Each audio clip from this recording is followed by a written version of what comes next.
Mesdames et messieurs, je pense que le message très sobre de Yanis, c'est que la transformation n'est pas une option, c'est quelque chose que nous souhaiterions voir. Il faudrait l'avoir et cela peut être très difficile.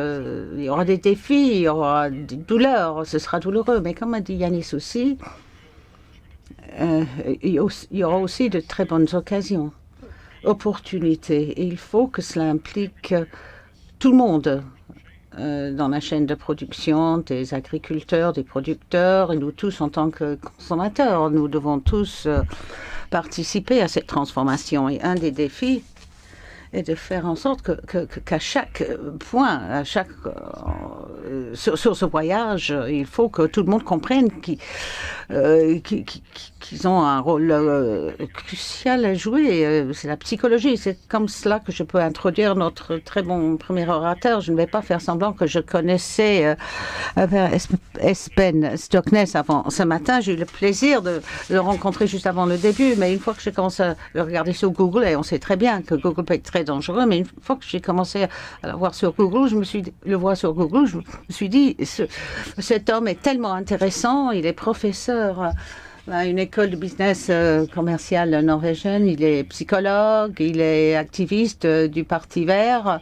Il a livré un discours en 2017 qui examinait la psychologie des choix économiques auxquels nous sommes confrontés par rapport au changement climatique et ce qu'il faut faire.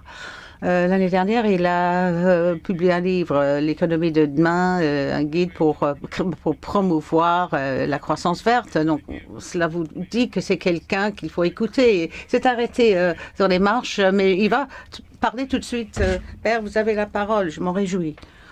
Merci, Stephen. Merci pour cette introduction très chaleureuse. Nous sommes tous là pour transformer le système alimentaire de la fourche à la fourchette, basé sur les meilleures méthodes, les meilleurs actes, les processus de réflexion systémique, les meilleures pratiques. Nous connaissons le problème, les solutions sont disponibles, mais comment faire en sorte que non seulement les producteurs, les détaillants, les chercheurs, mais aussi les consommateurs ou les citoyens plutôt, comment on les a impliqués? Tout le monde mange. 450 millions d'Européens mangent tous les jours. Comment les engager pour nous aider à résoudre notre climat interdit, la nature, la nourriture, les prix? Comment pouvons-nous élargir la conversation au-delà de la chorale? C'est ça la question que je vais soulever. Et aussi, je vais vous donner quelques outils que j'espère vous pourrez appliquer. Certains suggéreraient que nous devrions commencer par l'éducation du consommateur, donnant des informations claires, cohérentes aux consommateurs. Augmenter la confiance, essayer d'éliminer les mauvaises informations, etc. Nous, les experts, nous avons les faits, les données. Eux, ils n'en ont pas. Excusez-moi, j'ai une mauvaise nouvelle pour vous. La recherche montre que montrer la recherche aux gens ne marche pas. La recherche montre que si on montre la recherche aux gens, ça ne marche pas. C'est ce que j'appelle la science de la communication scientifique ou des communications durables. Un concept clé que je vais vous donner tout de suite s'appelle l'approche du déficit d'information. Nous avons beaucoup de connaissances et nous avons tendance à penser qu'ils ne connaissent rien, que ce sont comme des seaux vides. Donc il faut donner aux masses sans éducation, il faut leur donner des informations et puis vous pouvez regarder comment ils procèdent. Excusez-moi, il y a 5 mécanismes psychologiques bien documentés qui empêchent, qui font en sorte que cela ne se passe pas. Je vais en parler. D'abord, la distance.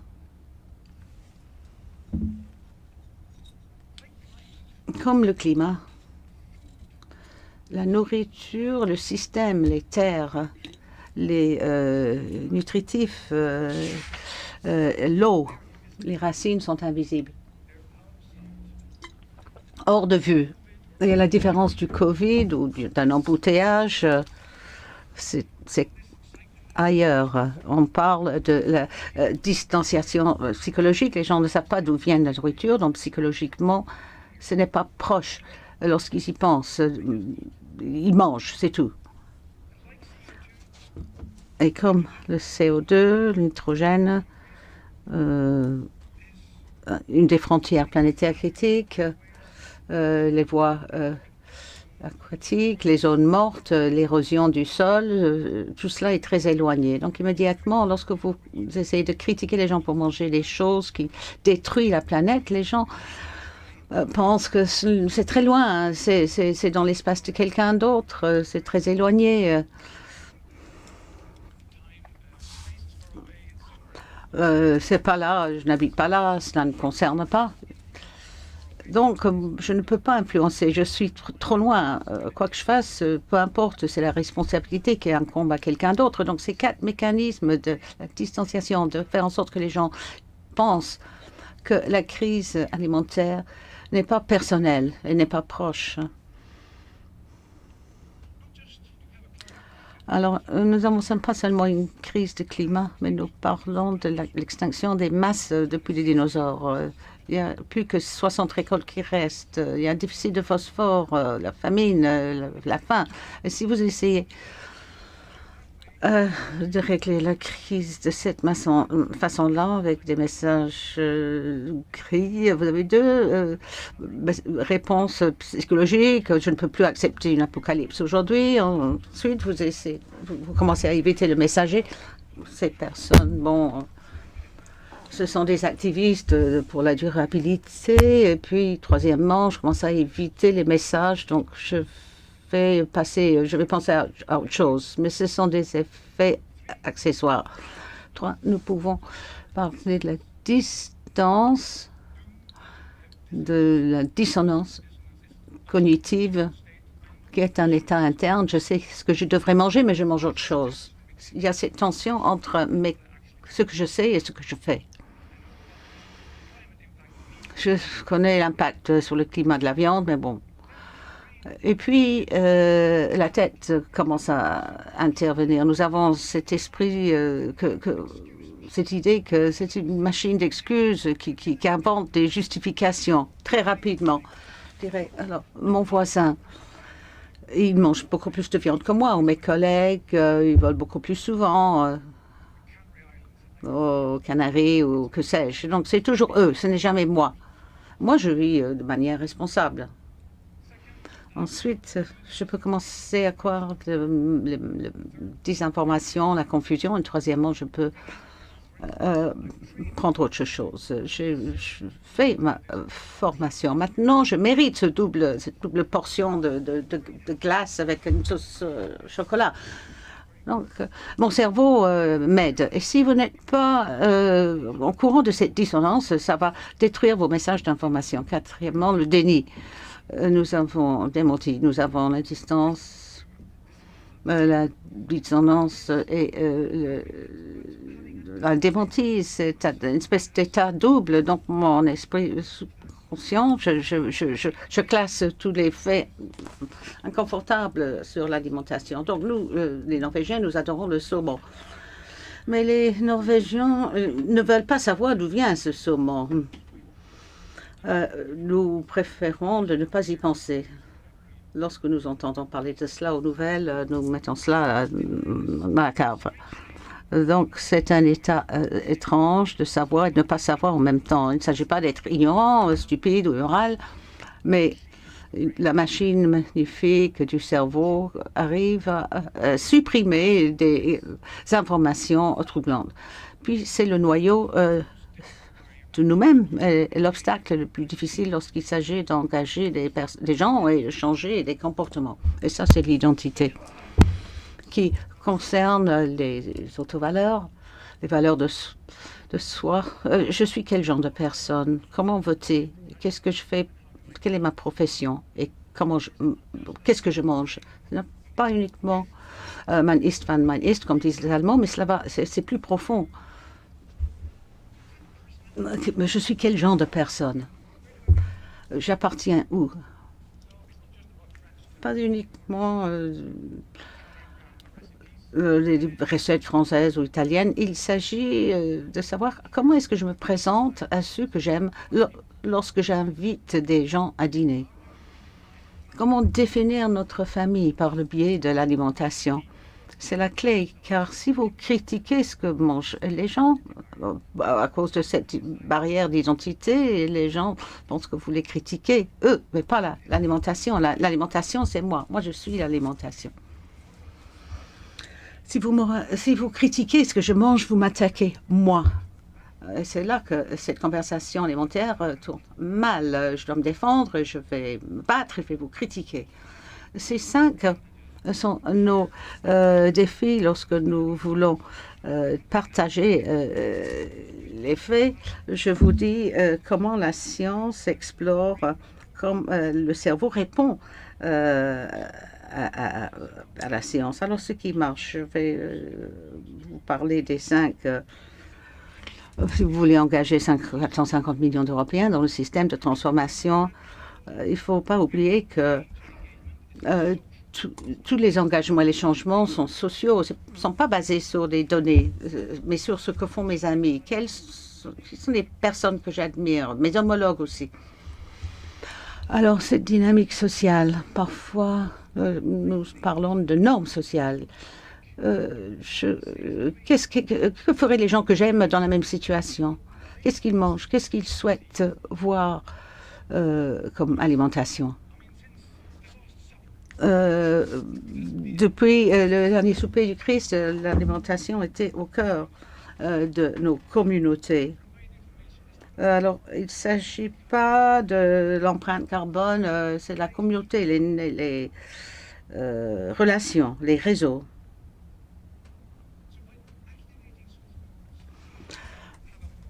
Alors, cela nous permet d'avoir une influence plus directe sur le cerveau. Nous pouvons éviter la distance, car c'est une machine un scanner, si vous voulez, le cerveau. Alors, ça, c'est le genre de choses qui remplit nos cerveaux, pas les graphiques. Alors, si c'est difficile de changer vos habitudes alimentaires, cela ne va pas se faire. Mais la mauvaise nouvelle est que les gens ne font pas attention. Ils n'ont pas le temps de regarder les étiquettes, les ingrédients.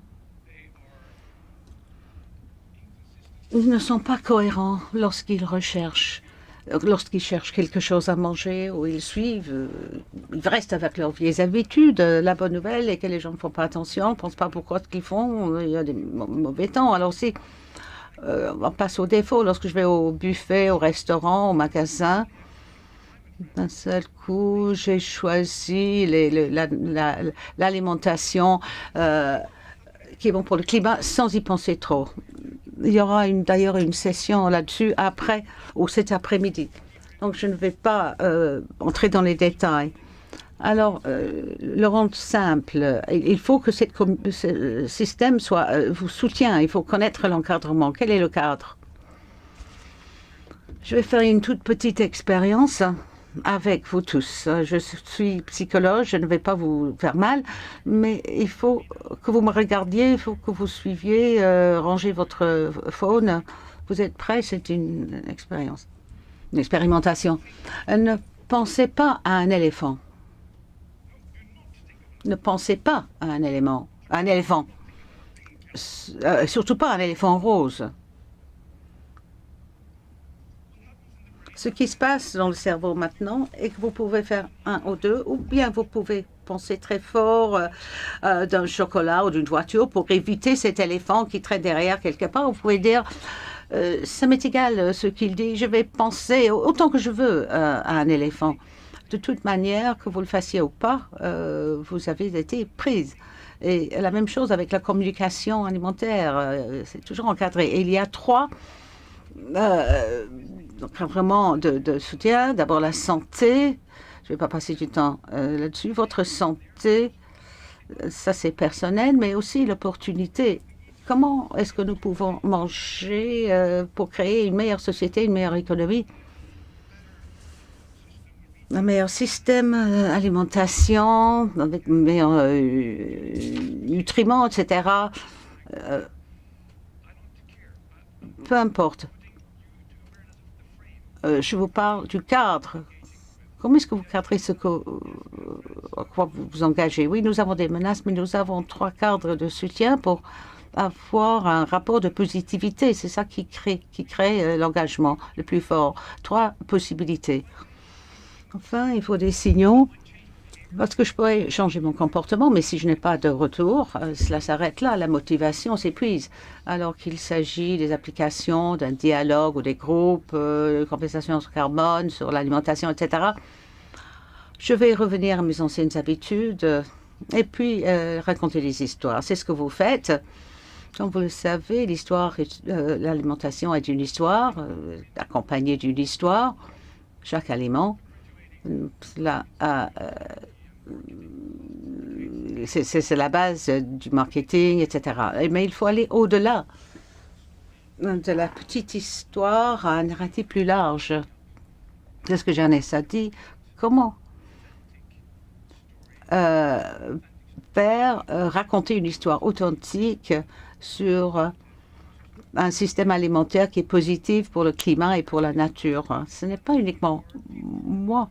Je me sens, si je fais partie d'un groupe plus large, c'est important de faire quelque chose parce que je partage cette histoire et cela crée un sens de communauté collective, un effort collectif.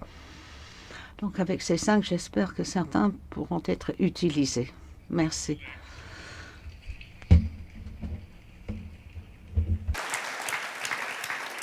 Thanks, Pearl. Merci, c'est fascinant.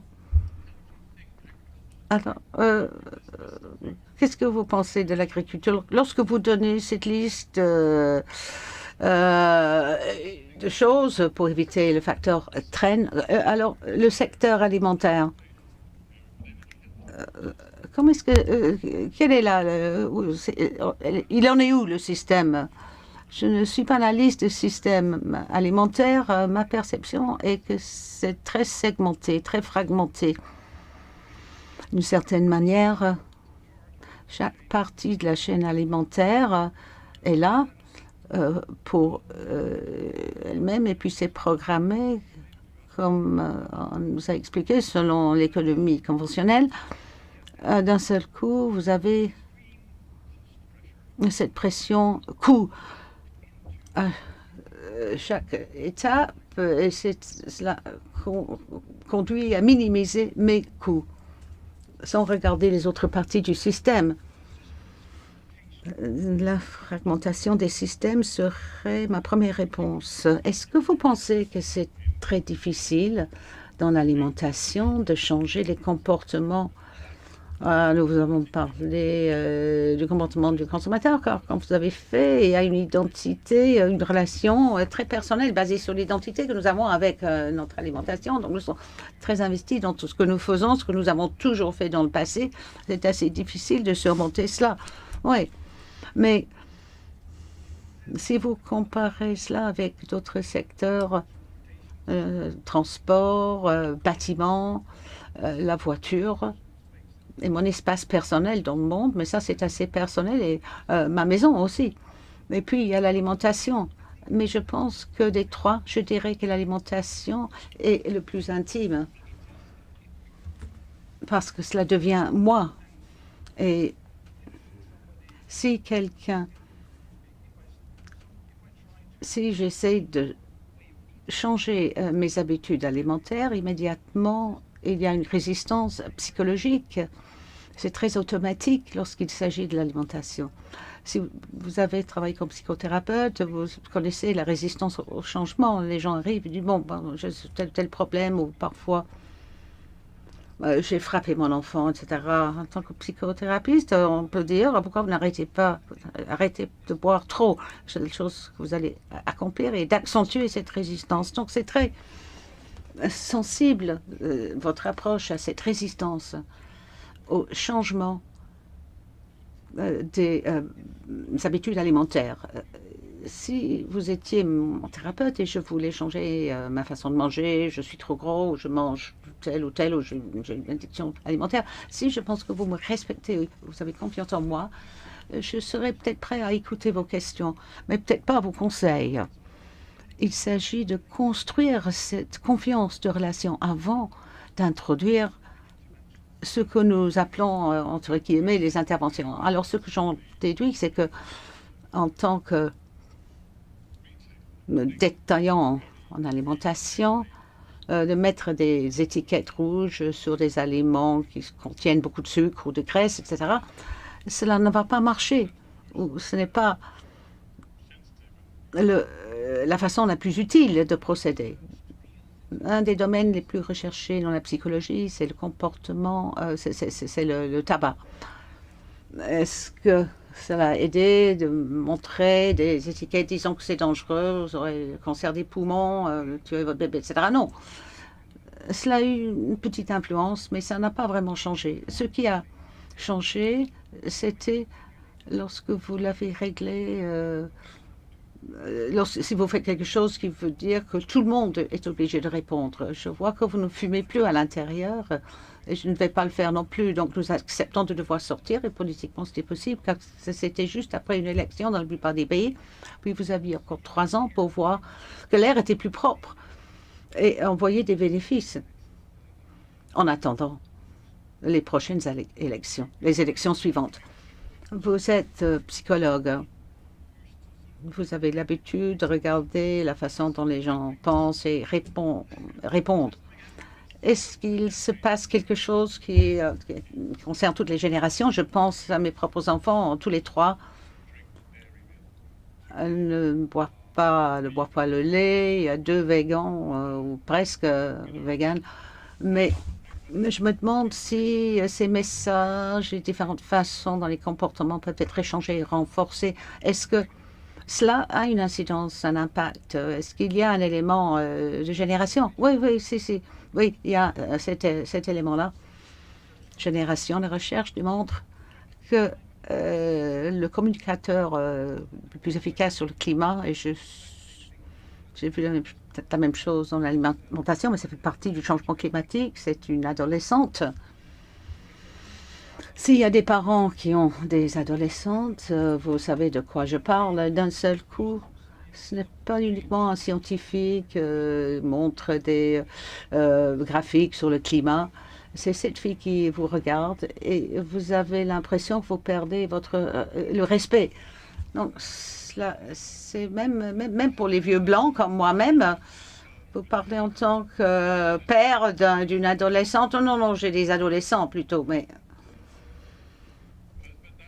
mais ce que vous avez dit, s'il se passe quelque chose de très intéressant entre les générations, surtout avec la jeune génération, cela veut dire que quelque chose commence déjà à bouger. C'est très important et assez durable sur le plan de l'impact.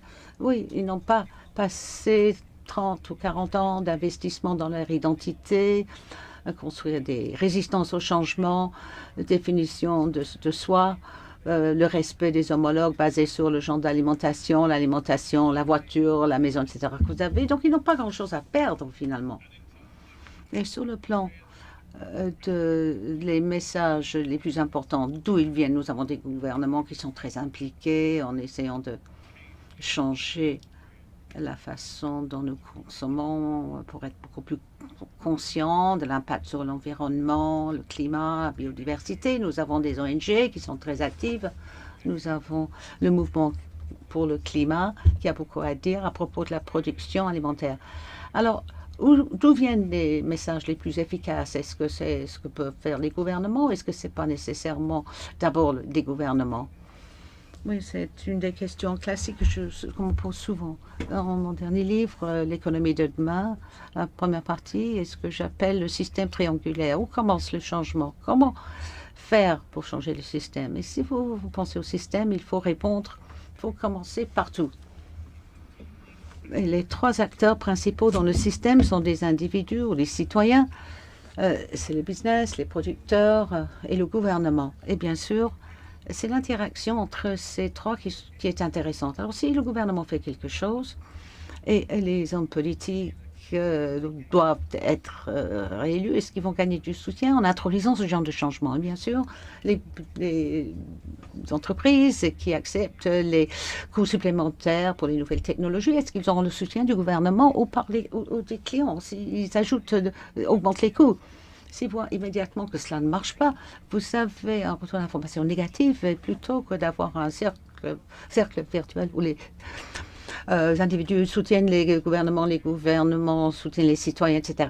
Dans ce cercle, vous avez le cas contraire, ce que j'ai vu au cours des dernières décennies, c'est un cycle vicieux où tout changement dans l'individu n'a pas comme résultat le résultat positif et puis les gouvernements ne donnent pas suite à ces innovations. Donc ils perdent les parts de marché, ils sont dépassés par les joueurs plus lourds. Donc ça, c'est le changement crucial. Cette boucle de renforcement mutuel entre ces trois parties du système. J'ai une horloge juste devant moi. Nous n'avons plus beaucoup de temps. Est-ce que nous pourrions parler plus? Mais nous n'avons pas le temps. Mais je sais que vous êtes là et les gens peuvent vous rencontrer. Vous avez un travail assez... c'est fascinant et c'est peut-être pas exactement ce que nous allons discuter ici, mais merci beaucoup pour votre discours thématique, d'avoir répondu à mes questions. Merci de remercier Père.